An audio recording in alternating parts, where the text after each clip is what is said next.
எபிரேயர் நிருபம் 11ஆம் அதிகாரம் 15ஆம் வசனம், விசுவாசத்தினால ஏனோக்கு மரணத்தை காணாதபடி எடுத்துக்கொள்ளப்பட்டார் என்று வேதம் சொல்லுகிறது. இந்த நாள் வரையும் ஏனோக்கு உயிரோடு இருக்கிறார்.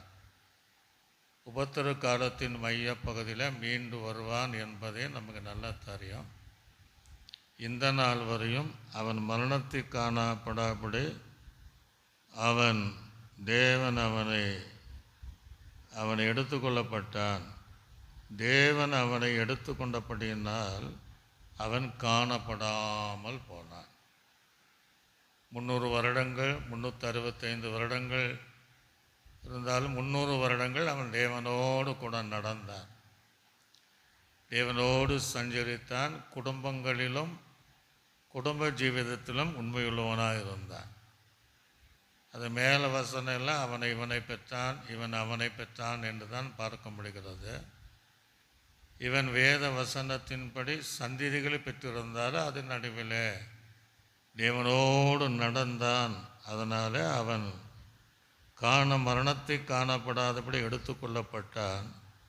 தேவன் அவனை எடுத்துக்கொண்டபடியினால் அவன் காணப்படாமல் போனான். அவன் தேவனுக்கு பிரியமானவன் என்று அவனை எடுத்துக்கொள்ளப்படுவதற்கு முன்பே அவன் சாட்சி பெற்றான். எதனால் எடுத்துக்கொள்ளப்பட்டான்? ஒன்று, தேவனோடு இருக்கிற ஐக்கியம், தேவனோடு இருக்கிற அந்த உறவில் கரெக்டாக இருந்தான். ரெண்டாவதாக அவன் எதனால் அவன் கர்த்தருக்கு தேவனுக்கு பிரியமானவன் என்று சாட்சி பெற்றுக்கொண்டான்.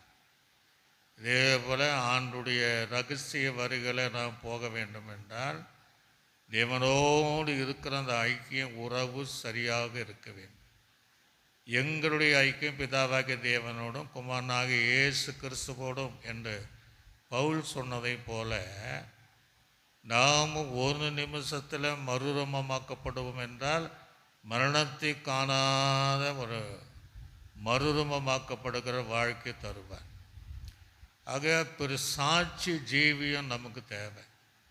மனுஷனால் ஏற்படுகிற சாட்சி அல்ல, நமக்கு நாமே ஏற்படுத்துகிற சாட்சி அல்ல.